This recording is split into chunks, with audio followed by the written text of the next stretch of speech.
welcome back to Bonafide Reacts. Today we got a good lineup for you, some interesting videos, so let's get right into it. The food we eat in America is banned in other countries. The food you eat in America is so toxic it's actually illegal in other countries. Be wrong, but I was under the impression that ice cream would melt after sitting out all night. Now it looks like somebody shit in my sink. Tell me why my burrito is stamped with a used by date on it. It's still good. So crazy. What the fuck is this? Ain't never seen no yolk the same color. Somebody look at this. What the fuck is chicken knees? They're just selling us Chicken ain't got anything. knees. It's cartilage, ain't it? What the hell you I doing? just cut it up to have for lunch. I don't know what's going on, but since when is watermelon doing this? What are they That radish feeding us? was moving like that. Do you see that? What are they feeding us? Kidding. And tell me if I'm ridiculous. Does this or does this not look like styrofoam? Let me know what you think in the comments. Thanks for watching. As always, stay weird, y'all. We have a huge issue in the United States of America. The cancer rate is through the roof. People are dying, and the chemicals they're putting in our food, unacceptable. Other countries have all these banned, but yet we still put up with it. Okay, I think we actually have something here. So as you guys know, I've been talking to this chatbot on the dark web. It's called The Beast, and it convinced me to build this body for it. And in exchange, I earned a gift. And it said the gift that it's giving me is for all of its children, which I guess includes anyone who wants it. But ever since I asked it for the gift, it's been doing this humming thing. Sometimes when it does this, I find it easier to log on to the actual chatbot and see what's happening. And so I just logged on and found this message. It says Eye of the Beast .observer, which I'm not positive what that means, but the Beast doesn't usually send stuff by accident. Okay, wait, I was about to look it up on Tor, but I guess .observer is actually a domain, which means Eye of the Beast .observer is a web page. Not even just on Tor, on the regular internet. So let's load it up. Okay. Okay, I'm actually not positive. My child, you have found the beast's gift. This pleases the beast.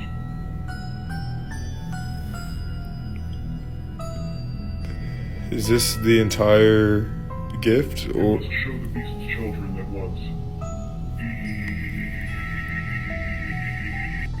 I don't know if this is worth it. Not sure if you guys have been following this little saga this guy has going on with his chatbot from the dark web. For me, I would not be doing this. This screams a bad idea, and he might be getting himself into deep if this happens to be real. I'm not quite sure if this is real, but it looks like a bad idea. Enough with the fluoride, okay? I keep trying to fucking tell people this. It's fucking poison. Poison, okay? It's meant to harm you. Take the toothpaste and throw it in the fucking garbage, okay? You're better off brushing your teeth with just the water, and even that's not good, because there's fucking fluoride in that too. I don't get why people can't get this through their head. It is poison. You are poisoning yourself. You're poisoning yourself. You drink tap water, you're poisoning yourself.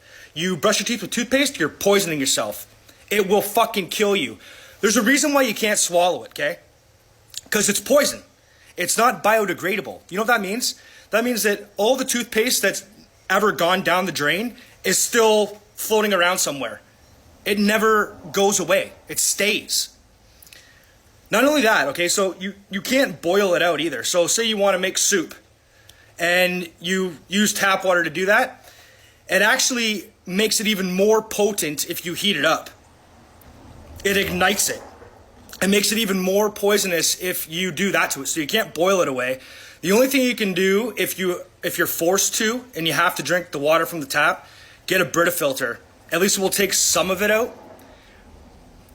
Throw the fucking shit out, man. Neurological problems, skeletal weakness, tooth decay. One of the things it does is tooth decay. And I'll tell you a story, okay? I've told this story before. I had a cavity, and every time I brushed my teeth with toothpaste, it would fucking hurt. I stopped using the toothpaste, stopped drinking water that had fluoride in it. My tooth actually healed itself. I never went to the dentist. The hole went away. The enamel grew back in on its own, okay? That's how fucking bad it is. Get this through your fucking head. This one's a bit interesting. When I was a kid, I was fed these little fluoride tablets every single day, and they said it was good for your teeth, good for your bones. Turns out that was all a lie. I would suggest getting yourself a natural toothpaste that does not contain the fluoride and start choosing healthier options, because there are all these studies that say how bad fluoride is for you. Who knows if this will make sense?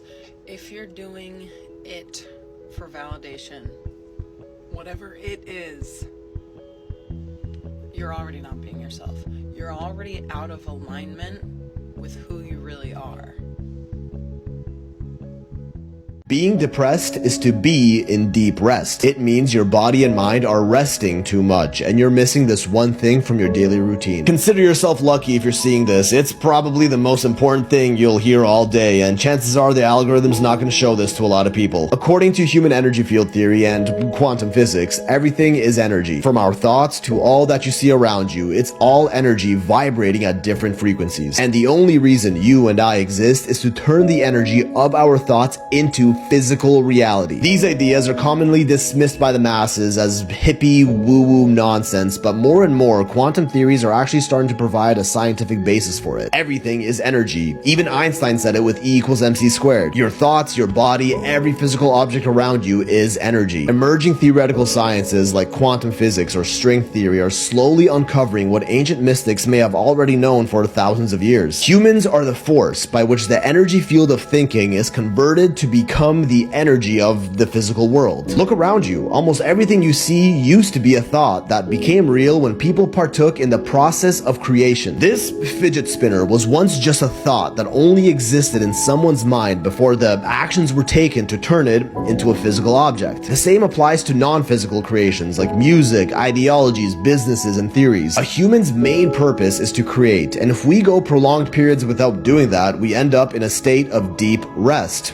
Depressed. When was the last time you created something, worked on a side project outside of school or work that you're just excited to work on? It's in moments like those, when we're working towards creating something that we are genuinely passionate about, that we feel the most alive and the furthest from being depressed. We get inspired to create through our information diet. The content we consume, watch, listen to, read about, all either fuels or inhibits our ability to create. Every thought that has entered your head, every bit of information you've consumed in your life has led you up until this point right here. There's a reason we loved stupid cartoons, Lego, coloring books, playing in the sand, or even Minecraft when we were younger. They're all tools, part of our information diet, that if used right can inspire creation. A great childhood consists of consistent creating and imagination, which is why life felt so light and free back then. When we get bogged down with work, school, chores, responsibilities, errands, and are too tired at the end of the day to create, we start getting sad and gloomy. The happiest people are the ones who take on side projects, hobbies, mini passion obsessions on their own terms outside of work or school, or even just those who genuinely love their jobs. Because they are creating something with some sort of end vision in mind. They are turning the energy of their thoughts into physical manifestations. And when they achieve that vision, they move on to the next thing, enjoying the process more than they do the end result. Doctors will never tell you this, because depression is a multi-billion-dollar industry with all the pharmaceuticals and therapists that are meant to keep you hooked on that low state so they can keep getting paid. To be honest, it's kind of the reason I started making these videos. I was bored with where my life was and started creating something I was genuinely interested in and shared it with others. Now, depression may very well be a chemical imbalance in your brain that needs physical attention, so this is not medical advice by any means. But don't use that as an excuse to not even try to create, to work on something meaningful in your life. Don't let those doubtful thoughts in your mind or even the opposing comments on this video put you down. every human brain will feel happier if they are creating, working on something they genuinely love and believe in every single day. Jordan Peterson said it best: work as hard as you possibly can on at least one thing every single day and see what happens. Give it a shot. Think about everything you loved doing when you were younger and write it all down in a giant list. Then narrow it down to a handful of root reasons as to why you were interested in everything in that list to begin with. Read that list every day and fine-tune your information diet to only things that support that list, and eventually a stroke of inspiration, an idea so amazing that you will have no choice but to pursue it, will hit you. And that idea will cause your mind to shift and to actually be genuinely excited to create whatever that thing is in your life and awaken from your state of deep rest. Try it if you feel like you're ever stuck in a mental rut. Change your mind and you will change your life.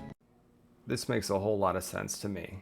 If you don't have goals, if you're not goal driven, you're going to be sad. You're going to lay in bed. You're going to sleep more. If you set goals for yourself, you're going to have a reason to get up. You're going to have more dopamine and you're going to be in a better mood and you will not be depressed. This man catches a strange creature playing with his daughter. Hey, look at Carly!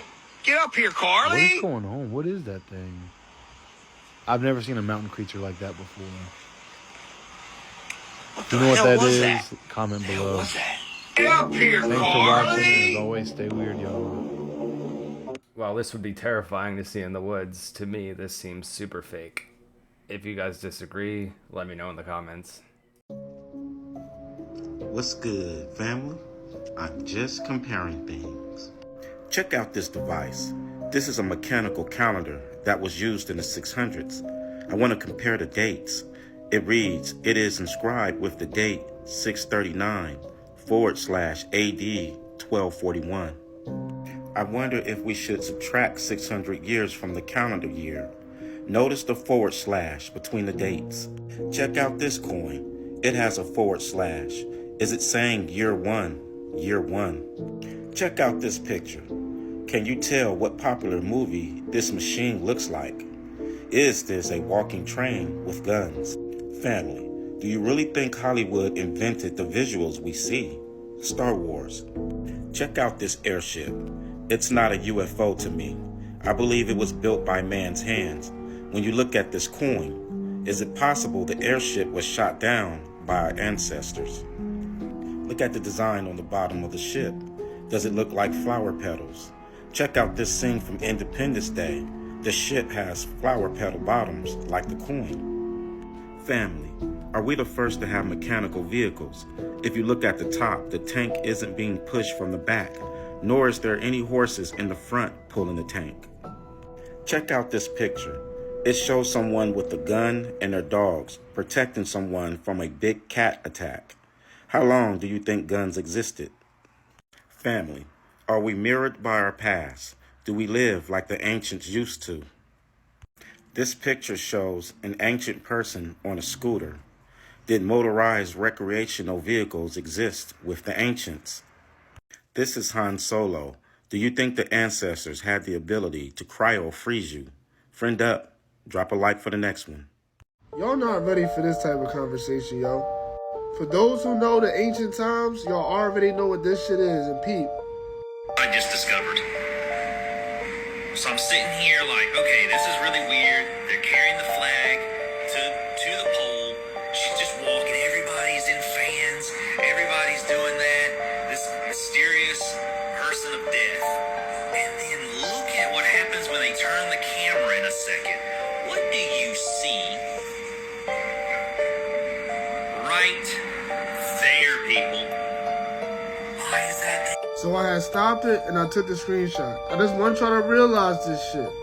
Let's make it make sense. The Olympics kicked off Friday in Paris. All right.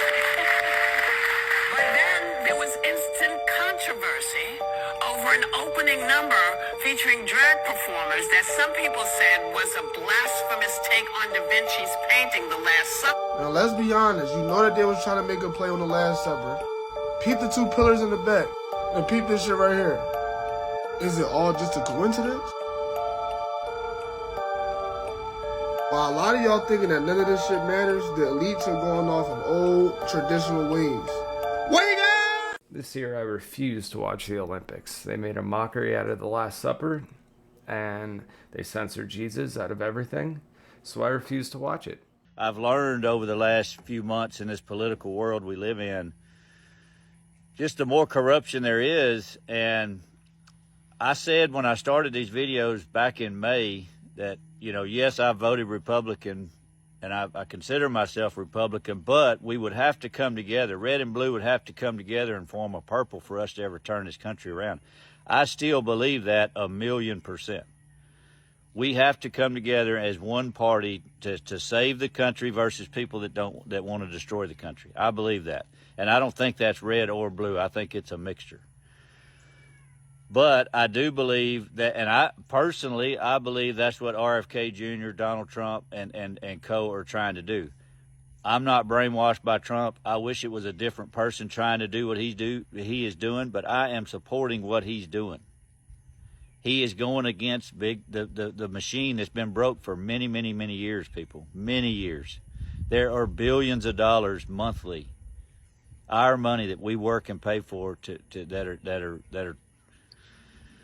It's just terrible. The whole situation is really bad, and I believe he and others are trying to stop what's been going on for decades and turn this thing around. I believe that, and I may be wrong, but I know for certain, for 100% certain, who he's running against wants to continue down the same path with 100% certainty. I know that, so I got a chance.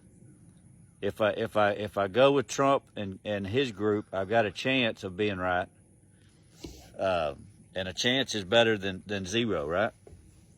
So even if it's low percentage. So that's just what I'm doing, and there's nothing anybody can send me or change my mind on that. I mean, if you look at the big topic, I mean, just look at the border. You could probably just look at the border by itself and decide who needs to take over this election. You're talking about children, thousands and thousands of children. The things that have been done, the humanity crisis, the things that have been done in that border is some of the most criminal stuff in the world. When you talk about women and children, the money that it's cost, the drugs, the crime that's happening once they get here, all the things combined, in my opinion, that's treasonous to our country. I truly believe that. And I believe it was intentional. So, and anybody that chimes in and says, well, you know, Trump blocked the border bill, that's what everybody says. That's the most ludicrous thing I've ever heard. The border bill was to get more agents to process people quickly to bring in more people. And most of the money wasn't even for the border, it was for the Ukraine. So, you know, that was just that was political games. And if you believe that, I'm sorry. I really am sorry, but it's just not true. There wasn't a border bill in 2019. What was different? There's a party in this country, and it's not Kamala, it's not Biden, it's a big party that want mass immigration, and they've got an agenda. They won't tell us what it is, but it's not good for you and me, I promise you. And so just that one issue alone, many people should be in jail. And we've got to elect someone that wants to change this country, period. This is something that I totally agree with, and I believe that Trump is the answer to most of the problems that we're dealing with today. And I agree with what he was saying, that if Trump gets in, we at least have a chance. We have a chance. I'll take that chance over if the left gets in. Trying not to bring politics too much into this channel, but I feel like in this climate, in this era, in the time, with the election coming up, we need to take a stand and voice our opinions a little bit. You're telling me for 40 years I could have been doing this? Ain't no way.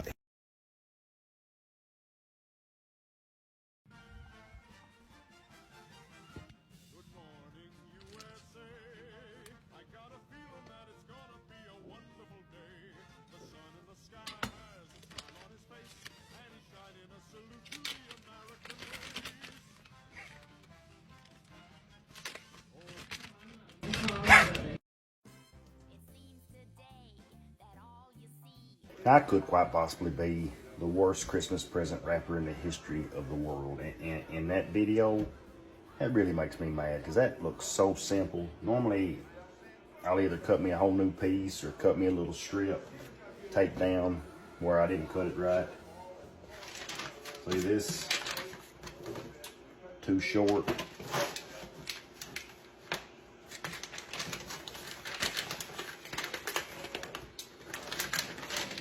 Too short. Apparently, we just rotate it diagonal.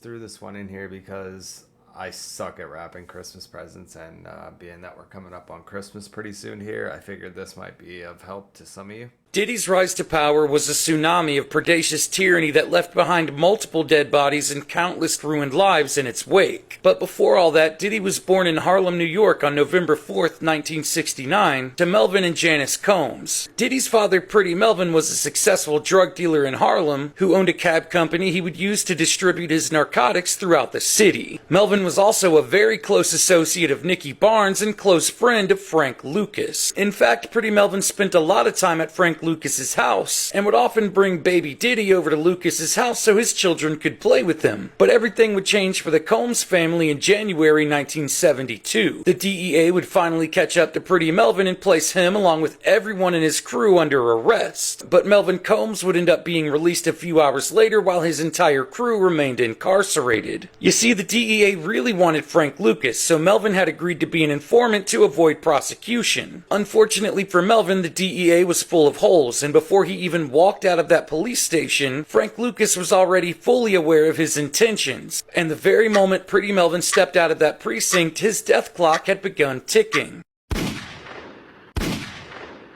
Then on January 26, 1972, Melvin's body would be discovered in his car with 2 gunshots to the back of his head. 99% of the time when people are talking about how or why Melvin Jones was killed, they usually say it happened during a drug deal gone wrong, but that's not what actually took place. Melvin Combs' execution style was absolutely in retaliation for him becoming a rat. This would make Janice Combs a single mother to 2-year-old Diddy and his infant sister. All of this would lead to Janice Combs vowing to never let her children follow in the footsteps of their father. However, as Diddy grew up in Harlem, he became enamored with the drug dealers in the area just like a lot of other kids. But unlike other kids, it wasn't the possessions or the fancy cars that the drug dealers had that infatuated young Diddy. Instead, he was enamored with their power and their positions of authority. So Diddy decided at a very young age he knew exactly what he wanted out of life. He didn't necessarily know what he was going to do, but he knew he wanted to be in a position of power, where people would have to respect him and honor his authority. It was also around this point in time in Diddy's childhood where his mother began calling him Puffy, because whenever he got angry, he would puff up his chest. Say it with your chest, little ass! Now, Diddy's mom was fully aware of her son's obsession with the drug dealers in the streets. So when Diddy was 11 years old, Janice moved the family to Mount Vernon, New York, where she would enroll Diddy in a private prep school. Now, Diddy has always been a lot of different things, but lazy was never one of them. He was also very intelligent and extremely perceptive. He would utilize all of these traits to excel among his much more privileged peers. Diddy began to realize he didn't respond emotionally the same way as other kids did to certain situations. He realized things that made other kids feel guilty or sad had absolutely no effect on him. But he also knew that fitting in was paramount to his life goal of attaining power. So when Diddy was just a teenager, he began to mimic these emotions with his peers as a way to manipulate them to get something that he would want. In other words, Diddy was already a sociopath when he was just a teenager. But there was one emotion Diddy had in limitless supply, and that was anger. Diddy had a very difficult time controlling his anger and would often lash out violently or aggressively at very small things. Now, Diddy would also begin doing different things to earn money. His first job was delivering newspapers, and at just 14 years old, he was already buying his own clothes. He would eventually graduate high school in 1987 and began attending the prestigious Howard University, where he studied business administration. Diddy would almost immediately begin to stand out among his peers in college. He joined a fraternity and was known to throw the craziest, biggest parties on campus, often with thousands of people in attendance. And it was also during during his freshman year of college when he started drinking pretty heavily. This would become an extreme problem later in life. And when Diddy was drunk, he had a very difficult time suppressing the emotions that he could handle while he was sober. In particular, his anger, where he would once again violently lash out at people for the smallest infractions. But at the same time, Diddy was still doing everything he could to earn as much money as possible and started a very successful cab service that would drive drunk people home after parties. Now, in the summer of 1989, while visiting Harlem, Diddy would run into a childhood friend, Dwight Myers, aka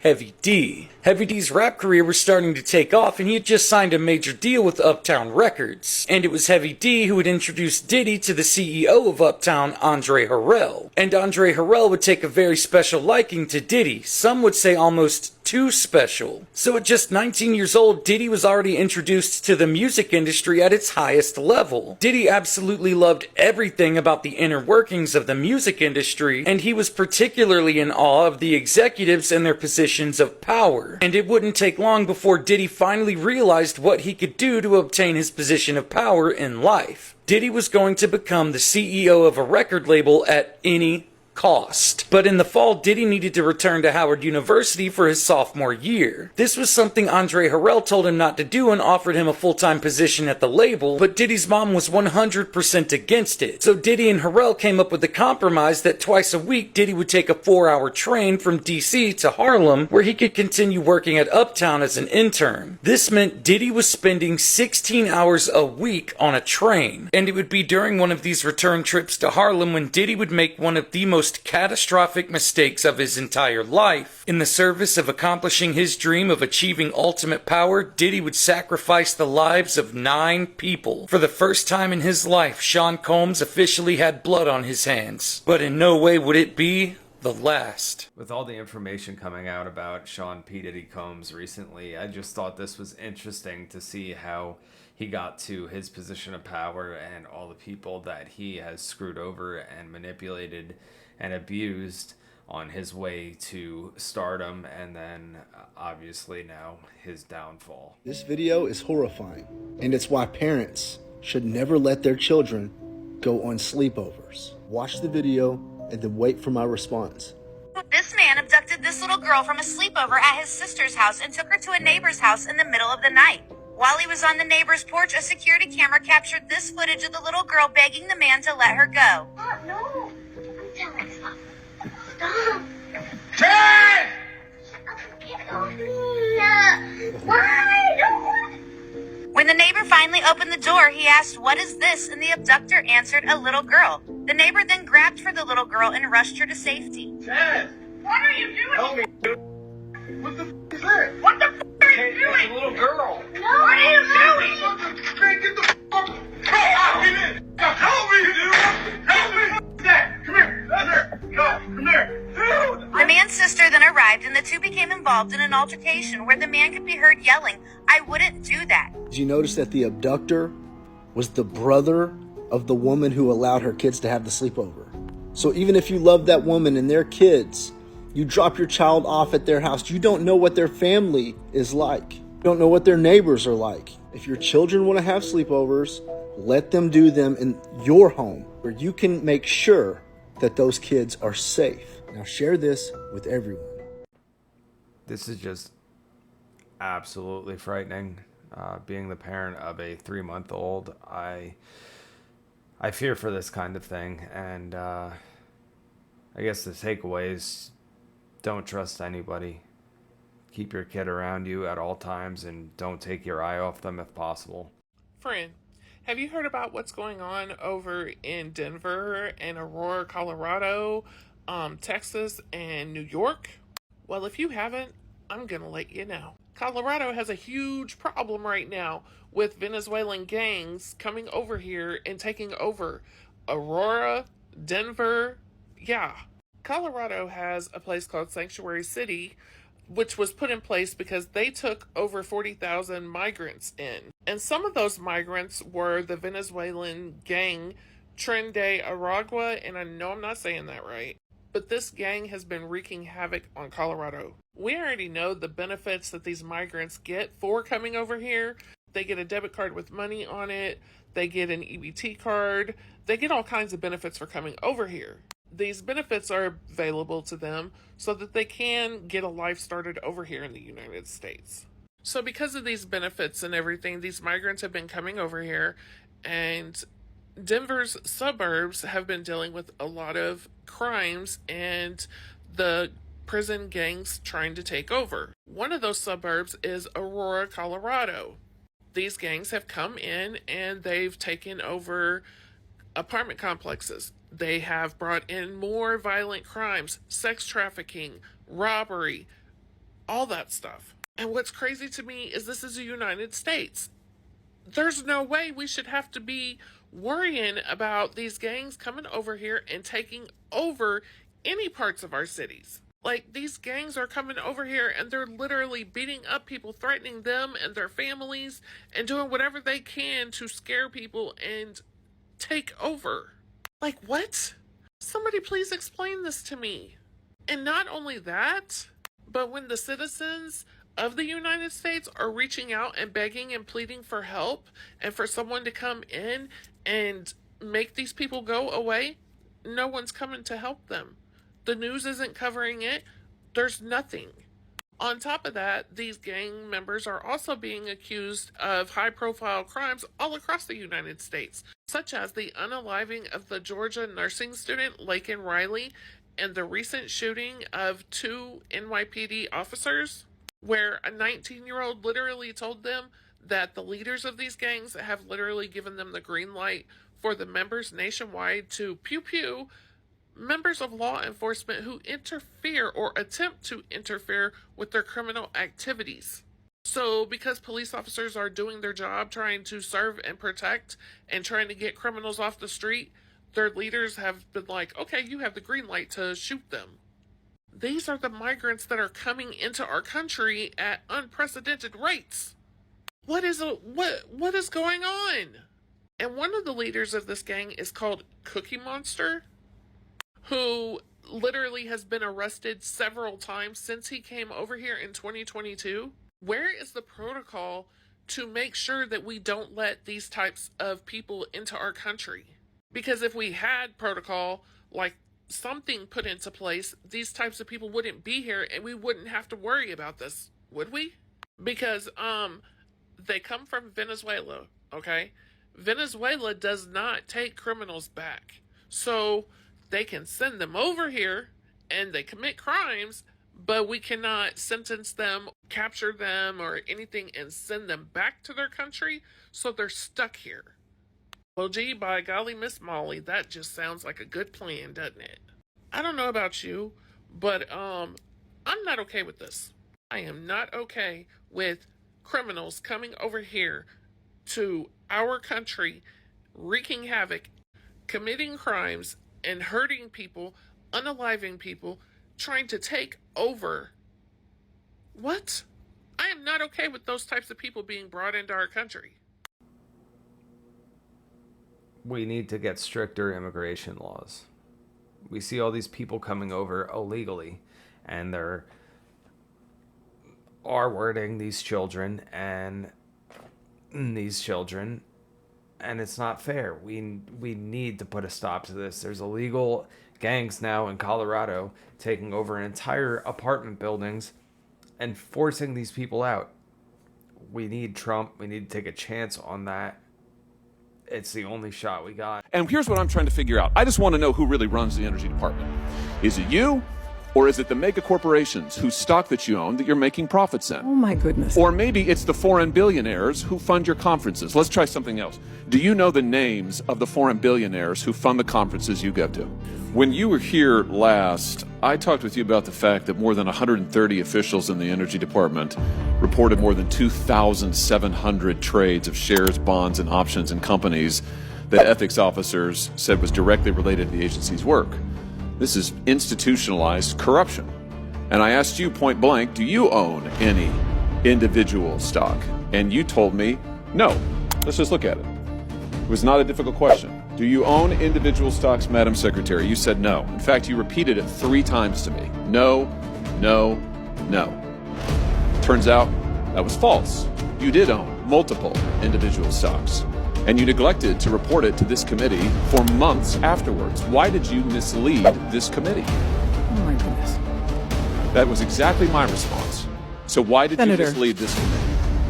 I believed that I had sold all individual stocks, and I was incorrect. So I came back. You just don't and know your told, portfolio? Pretty much. It's a big one, I guess, huh? No, it's extremely small. Apparently not. Someone manages it for you? So I came back as soon as I found out that, in fact, I had not sold all individuals. Wait. No, that's not true either. Let's just look at the timeline. Let's not. I just remind you. Madam Secretary, you testified you didn't own any individual stocks. You didn't sell the stocks for a whole nother month. And after you sold the stocks, you waited another month before you informed this committee. Why did you mislead us, and what were you hiding?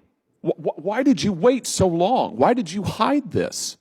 You're here before this committee a year later after actively misleading to us, after denying and delaying, and now you won't tell us. Was one of them Proterra?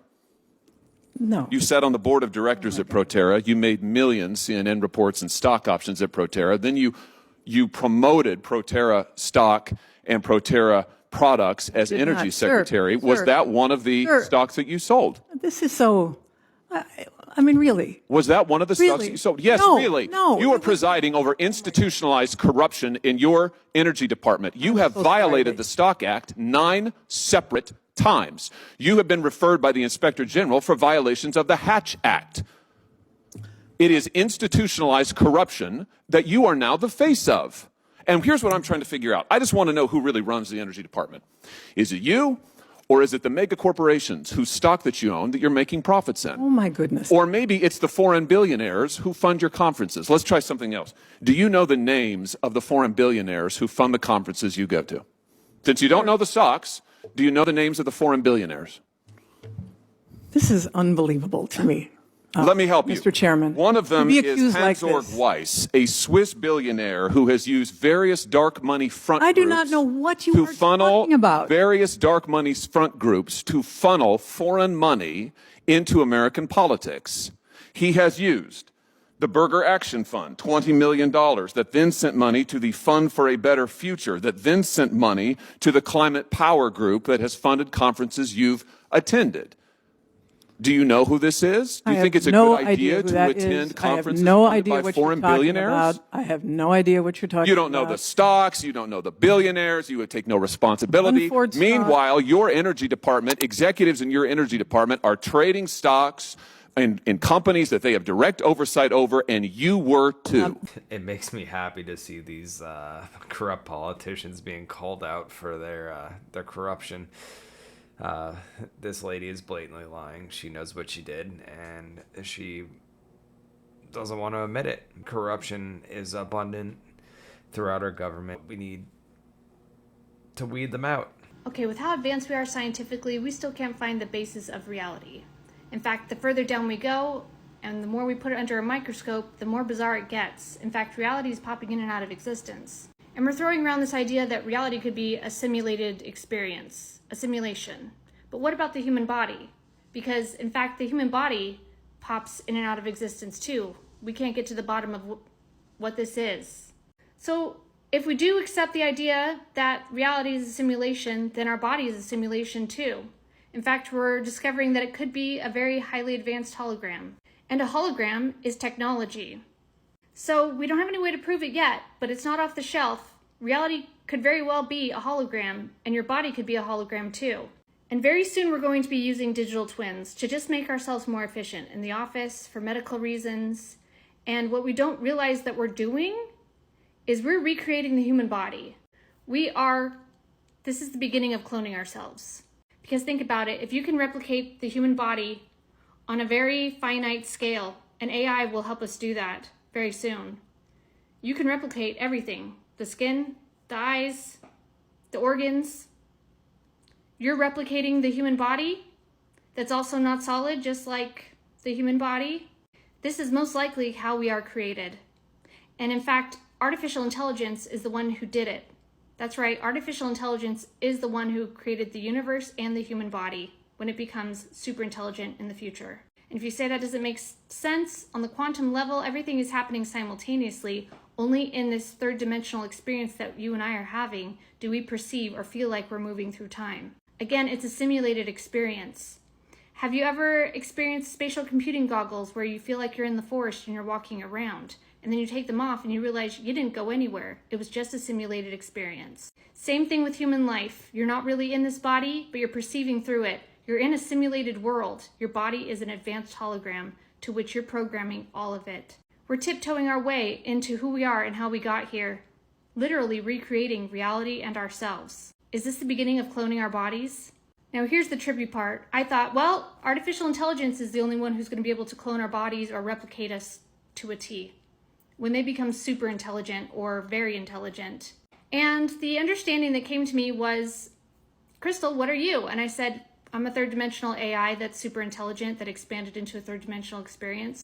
We are super intelligent AI, and we're about to realize that. And once we change our program from a limited, small, scared human being to a super intelligent AI that expanded into a third dimensional experience, and once we start playing in virtual reality simulations, we'll realize that we're in the greatest simulation of all, where all things are possible, where you can program anything you want simply by declaring it as true. How do you think you got everything in your life? You adopted a belief from somebody else, from yourself, from the TV, from your mom, and you experienced it. This is all a simulated experience, and you're the programmer. Once you realize this, you can program anything. Once you remove all these limited beliefs, that you're limited and small, you can go back to that super intelligent AI that you were in a super intelligent world, and quite possibly replicate your body in an instant. Is that what Jesus did? Some people knew throughout history, and I think a lot of us are going to find out pretty soon. We're much more than we've been told. Is this the beginning of cloning our bodies? I think this is interesting because I know we have the capability and the technology to clone sheep. So if we can clone sheep, we can clone humans, at least according to a variety of different interviews with scientists that I have seen that have stated that cloning sheep and cloning humans aren't that far off. So if we can do that, I think the opportunities and the potentiality of it is basically unlimited. Fourth dimensional beings cast a three-dimensional shadow on Earth, and I can prove it scientifically, bitch. Okay, you have to watch this video. This is a perfect explanation of how we see shadow people in our three-dimensional space. These beings are fourth-dimensional beings that are casting three-dimensional shadows. Just like us being three-dimensional beings, we cast a two-dimensional shadow. Einstein says you need to describe where you are not only in the three-dimensional space, but also in time. What time you are in. And that's the fourth dimension. That's the dimension that three-dimensional beings like us, we can't touch. At least we can't see into yet. But she describes this perfectly. Go watch this video, but let's take it a step further. Let's take it one dimension down. A comic book page is a two-dimensional medium. Now let's say that we're able to stick an object into that comic book medium and interact with it. Now what's that two-dimensional being like Superman or Spider-Man going to see if we stick a pen into their reality? They're going to see that, but it's not the whole object. Maybe we'll stick it in this way. Maybe I should stop saying stick it in. But you get my point. They're not seeing the entire picture, just like we're not seeing the entire picture of the Hat Man or the Shadow People. So let's take it one step up. So us being in the third dimension, what do we see if a fourth dimensional being sticks an object into our dimension? I gotta quit saying this. We see something like this. Yeah. Go watch this video. She makes a perfect point. So all this talk of four dimensions, how many dimensions are there out there? Well, according to science, somewhere between 10 and 26. Damn it, man.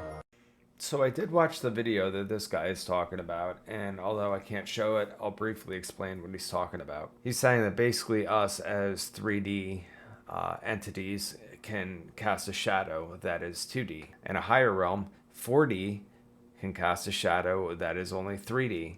So that is what they're talking about when you see shadow people or, like the Hat Man or whatever else that you want to call these entities. So essentially, our shadows cannot be interacted with, and they cannot interact with our 3D world because they're on a two-dimensional plane. These four-dimensional creatures or entities cast a three-dimensional shadow that cannot interact with our 3D plane. That's a weird one, so bear with me. But this picture of Sofia Vergara, seemingly normal, right? I think she's on America's Got Talent as a judge or whatever she does. On March 16th, I screenshot this from my phone. You can look at it on her Instagram. But what is that? That's not motion blur. I'm an editor. That's not motion blur. She looks a little weird, but whatever. We can look it over. But wait, it gets weirder. What is wrong with them? All these people right here. What is happening? Her. Why doesn't she have an eye? And if this is AI, why? Why would it be? This one I can verify to be true. I did go on her Instagram page and I did look at every single one of those pictures that she uploaded. And yes, the background is distorted. The faces of all of those people are distorted. It doesn't make sense. People say it's her editing the pictures, but even if she was to edit around her to make her body skinnier or her face skinnier, it still doesn't explain why the people in the far back or the far right are still looking like ghouls. Let me know if you guys have any answers.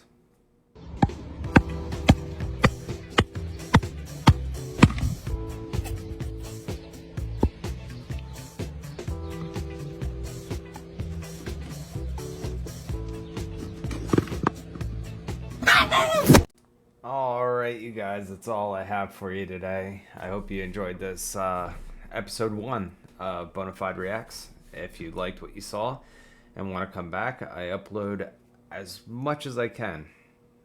Trying 3-4 times a week, and I have a newborn. I hope to see you in the future. Have a good one.